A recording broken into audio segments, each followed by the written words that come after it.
Hey, what's up, YouTube? Look what happened. So I broke my ankle playing hockey. I was getting lots of riding in with the bike, with the 350. You would have seen that if you're following me on Instagram. It was going pretty well. I was actually getting out quite a bit, but such is life. So anyway, it's a pretty simple fracture. Should be able to heal up pretty quickly. But for today, this is what I wanted to take a look at. Mostly because I haven't seen too many reviews done on some of these stands that come off of Amazon. So I built a wooden stand for my trials bike. I have one of these hydraulic stands that's really good for, long-term working on bikes, but it's a bit of a pain to drag to races and stuff like that. But I really truly do like these stands, the lift stands. So I had a Princess Auto, one of the blue ones before. The only thing with that one is as it lifted the bike, it actually kind of tilted to one side, which I wasn't super happy with, but I use that stand forever. I actually lost it on my way back from an MX track. One day I took my bike out to pressure wash it at a pressure washing place and had the stand out with it, and lo and behold, forgot the stand when I loaded my bike back up in the trailer, and it was gone when I went back to look for it. So this is a RUTU stand. Listen, I have no idea exactly who or what RUTU Power Sports is. I'm not sure if it is a like a Chinese company, but at the end of the day, this thing was about $100 on Amazon, and it's got the lift feature. So ATVs, get rid of that. So this is the first time I've opened it, so I haven't opened it at all. So we're gonna see exactly what this thing looks like. All right, so I got you set up on the 300 right now. So from what I understand, a whole lot of assembly not required. I'm doing this kind of on one leg with my fancy crutch here, but that's basically how it comes out of the box. Like I said, I have not opened up this once before now. Okay, they have two different heights for this stand, but in all honesty, there's a bunch of stands on Amazon that kind of look like maybe they come from the same factory. I'm not 100% sure. I can't back that up with anything. This one certainly looked like it was of a pretty high quality, and it had kind of a minimal amount of moving parts, which I liked. So that's what it comes with. Hydraulic motorcycle lift stand operating instructions, and like any good man, we're going to throw that aside, and we're going to keep opening this thing up.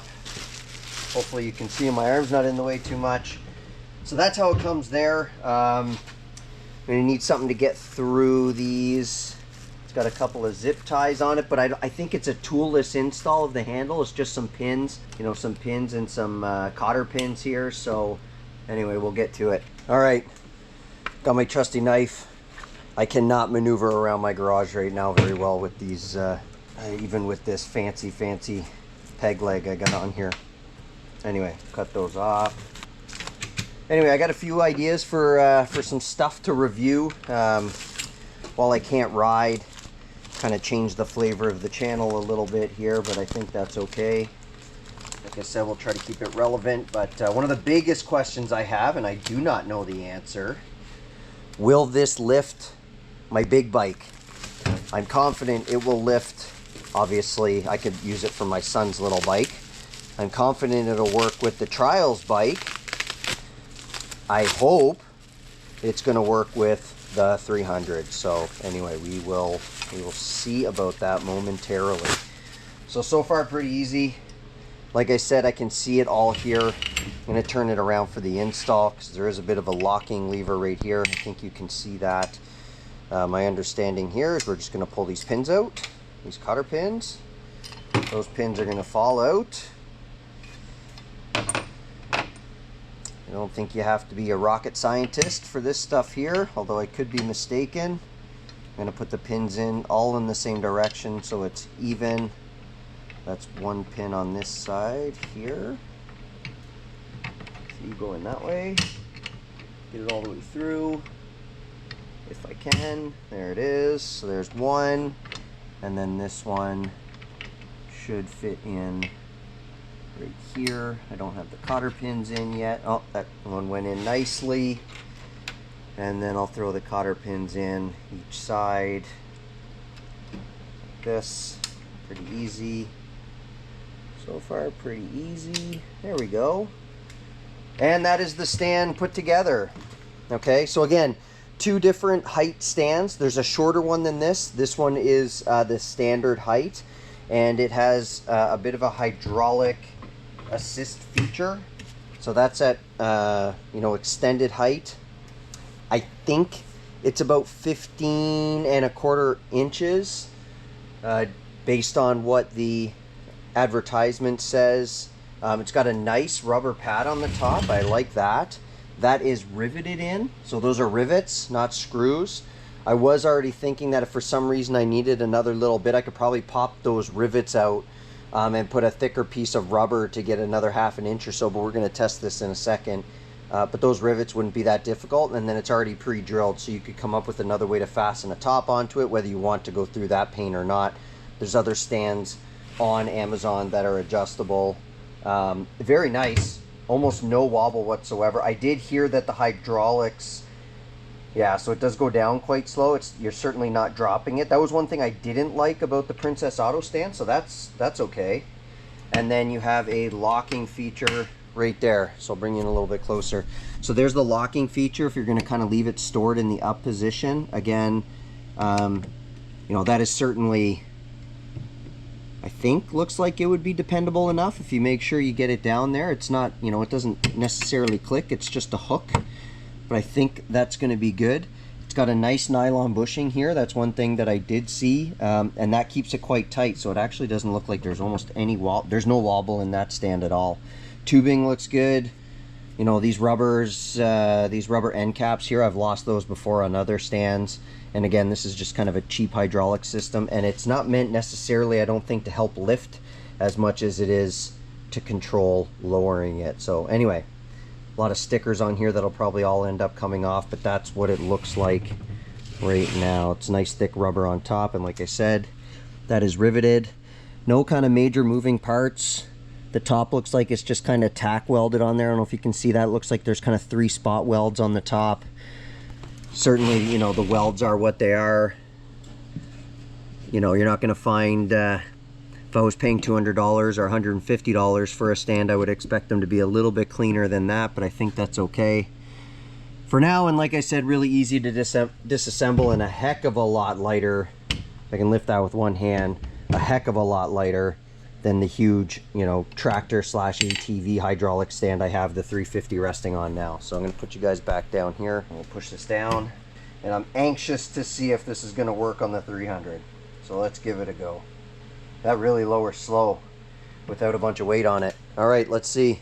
All right, that might not be the greatest angle in the world, but you'll have to excuse me with my lag. All right, so hopefully you can see this. I think you can. All right, so that's going to slide under all right. Now I just hope that the 350 is not in the way here. It's a little bit close, that's for sure. So I may have to move this around a little bit in the future, but okay, so it's already started to catch there, and we're just gonna, now I would normally step on this, but as I try to avoid hurting myself anymore, I'm going to push it with my hand,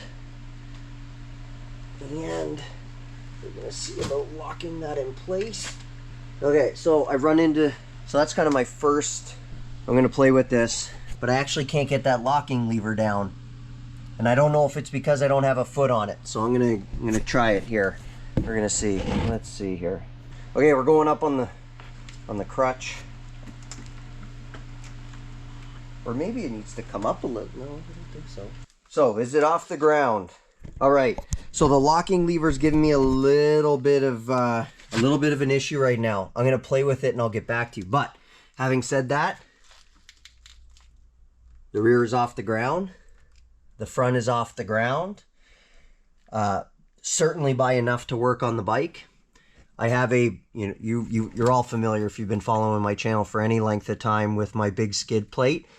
But even having said that, with the size and thickness of that skid plate, I think without the skid plate right on the frame, that's still going to lift it off the ground for when I need to actually work on the bike a little bit more significantly. But my skid plates basically stay on because I can do all my maintenance and everything with it on there. So the only thing so far that is causing me troubles is that little thing. I will let you know if I can get it to lock down. Okay, there we go.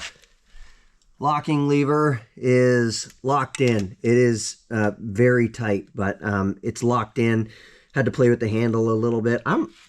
This thing is super sturdy. I'm very happy with it, actually. Look how high that front wheel is. Very high. Now, it kind of depends where you have it on the bottom. It's kind of tilted more towards the back.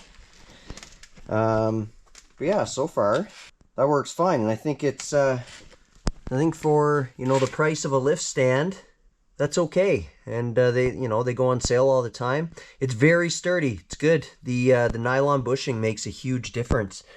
That sleeve, the way it slides up and down, is better than a lot of cheap stands that I've seen out there. So that was, whatever they did there, that was good. So we'll see how it holds up.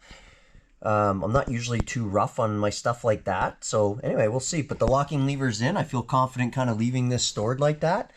And yeah. If you're looking for a cheap stand and you're in Canada, certainly in Canada, you know, I would say this RUTU Performance hydraulic stand is not a bad buy. Is it the most economical buy? I'm not sure, but it's certainly not a bad one. This will be the one now that goes in the back of my truck and comes to races and so on and so forth. So yeah, we'll do a follow-up maybe at the mid-season, but for right now, I'm happy with it. Listen, like and subscribe. More reviews, more kind of stuff coming. I got some stuff showing up that I'm going to review and give you my thoughts on. So lots more content coming. Follow on Instagram, Moto Valley Enduro. Yeah, keep the knobby side down.